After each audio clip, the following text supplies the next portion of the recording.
ওমর দরদিয়া সিরিয়ালে আজকের পর্বে আপনারা দেখতে পাবেন মলি দাদু বাণীকে বলে, শোনো একটা কথা বলি, হ্যাঁ এই যে অনিরুদ্ধ বাড়ি থেকে বেরিয়ে যাওয়ার সময় নাকি বলেছিল আমাদের থেকে একদিন বড় বিজনেস করবে, আর এখন তোমাকে সামনে রেখে আমাকে এখন আশীর্বাদ চাইতে এসেছে। তখন বাণী কিছু বলতে গেলে বলে, শোনো তোমার কাছ থেকে আমি কোনো কিছু শুনতে চাই না, তাই বলছি তুমি এখন এখান থেকে আসতে পারো। তখন বাণী সবাইকে বলে আসছি বলে সেখান থেকে চলে যায়। তখন পিনাকি বলে ওর বাবাকে, বলে বাবা এভাবে না বলে পারতে, একটু আশীর্বাদ দিতে চেয়ে তো এসেছিল, তাহলে আশীর্বাদ দিলে কি হতো, অনিরুদ্ধর প্রতি রাগ থাকার কারণটা তুমি মানির প্রতি ফলাচ্ছ কেন, এসব বলে। তখন পিনাকি এখানে গিয়ে বলে তাড়াতাড়ি করে সবকিছু দাও, আমি অফিস যাব, বলে অফিসে বেরিয়ে যায়। এদিকে তখন নয়নতারা বলে ওগো শুনছো, ওষুধ খেতে হবে, ঘরে চলো, বলে ঘরে নিয়ে চলে যায়। এদিকে দেখা যায় যে বাণীরা বানিয়ে দিয়ে দোকানটা খুব সুন্দর করে সাজিয়ে গুছিয়ে তুলেছে। এদিকে চলে আসে তানিয়া রেশোর মাকে বলে মা বলে চিৎকার করে ডাকে, আর দেখে যে কি ও একটা রান্না করার জন্য একটা টুপি নিয়ে এসেছে, আর সেটা ওর মাকে পড়াচ্ছে। আর তখন বলে যে কি আচ্ছা এগুলো তুমি কোথায় থেকে পেলে। তখন বলে আমি আর ঠাম্মি এগুলো কাপড় কেটে বানিয়েছি, আমি ইনস্ট্রাকশন দিয়েছি, আর এগুলো আমার ঠাম্মি কিন্তু বানিয়ে দিয়েছে। তখন সাথী বলে তাই নাকি,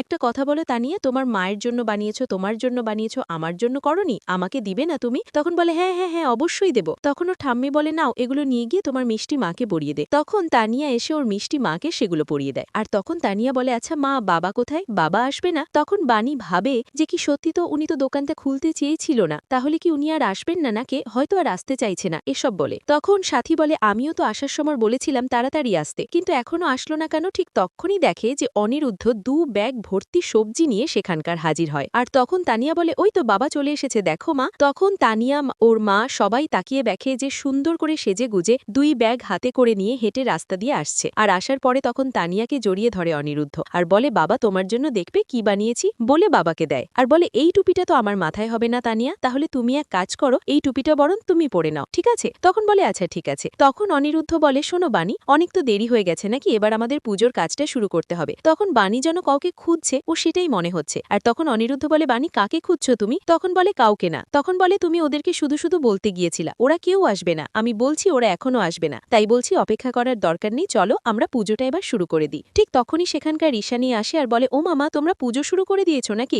আর ঠিক তখন বাণী তাকিয়ে দেখে যে ঈশানী সেখানে এসেছে। আর ঈশানী এসে বলে আমি মন্দির থেকে পুজো দিয়ে আসলাম, যে তোমাদের এই শুভ দোকান যেন সারা জীবন যেন দারোগো হয়ে যায়, আর তোমরা যেন উন্নত করে খেতে পারো, এসব বলে। তখন তানি বলে দিদি ভাই, তখন বলে ওমা দিদি ভাই তুমি এসো, বলে ওকে জড়িয়ে ধরে। এদিকে সাথী বলে ঈশানী তুমি এসেছো। তখন বলে কেন আসবো না, আজকের দিনে আমি তোমাদের পাশে আসবো না তাই কখনো হয়, আমি অবশ্যই এসেছি, তবে হ্যাঁ এই ডালাটা দাও। তখন সেটা আর্যর মাকে দেয়, আর তখন আর্যকে দেয়। তখন বাণীকে বলে আমি তোমার জন্যই ছোট্ট একটা উপহার নিয়ে এসেছি, সেটা তুমি গ্রহণ করলে আমার খুব ভালো লাগবে। তখন বাণী সেটা নেয়, আর তখন অবাক চোখে ওর মায়ের দিকে তাকিয়ে থাকে। এদিকে তখন সাথী বলে সত্যি আমি ভাবতে পারিনি তুমি আসবে বলে। তখন বলে একটা কথা বলি। তখন নকুর বলে মা কখনো মেয়ের টানে আসবে না তাই হয় কখনো, মা তো মেয়ের টানে আসবে নাকি, তাই তো আসতে বাধ্য হয়েছি। এই কথাটা শুনে কিন্তু সবাই অবাক হয়ে যায়, বাণীর মামনিও কিন্তু কিছু কথা ভাবতে থাকে। আর তখন সেখানে আর্যুর মা বলে তুমি কি বলছো এসব। তখন বলে না মানে বাণী তো ঈশানীকে তো মা বলেই ডাকে নাকি, মা বলে তো মেনে নিয়েছে, তাই আমি কথাটা বলছি, অন্য কিছু মিন করে না, আমি কথাটা বলিনি। তখন বলে ও তাহলে ঠিক আছে। এসব কথা বলে কিন্তু তবুও জানে বাণীর মামনির মনে একটা খটটা যেন বেঁধেই থেকে যায়। এসব বলে তখন বলে আচ্ছা ঠিক আছে এবার পুজোর কাজটা তাহলে আমরা শুরু করে দিই। তখন বলে ঠিক আছে। তখন ওই গাড়ির ভেতরে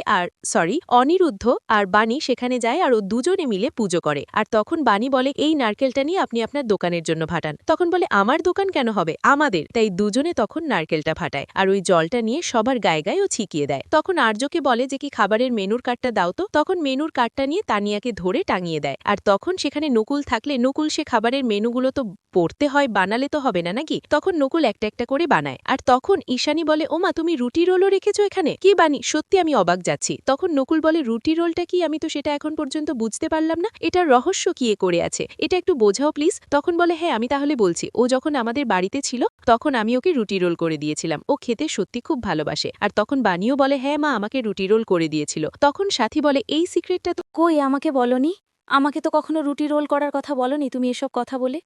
তখন বলে আচ্ছা ঠিক আছে, তোমাকে আমি বলিনি তুমি কখনো রুটি রোল করেছো, বাবার বাড়িতে বড় বাড়ির মেয়ে, দাদারা বাবারা তো সব মাথায় রাখতো তোমাকে নাকি।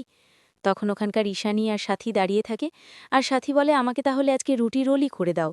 তখন ওখানকার বাণী আর অনিরুদ্ধ রুটি রোল করতে গেলে তখন ঈশানী এই কথাটা বলে থাকে, আর যখন তুমি ওখান থেকে এসে ৭ সোহাগী এখানে এসে তো কোনো কাজই করতে পারতে না, আর জানতেও না কো, সত্যি খুব সোহাগী থাকতে তুমি, আর তারপরে তো এখানে এসে স্বামীর ঘর পেলে আর স্বামীর ভালোবাসা, এই কথাটা শুনে তখন সাথীর মনটা খারাপ হয়ে যায়। তখন ঈশানী বলে, প্লিজ সাথী, মন খারাপ করো না। আমি এভাবে কথাটা সত্যিই তোমাকে বলতে চাইনি।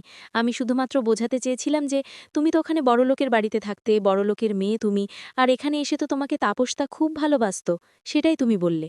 না না, আমি এখানে সত্যি খুব স্বাচ্ছন্দ্যে আছি।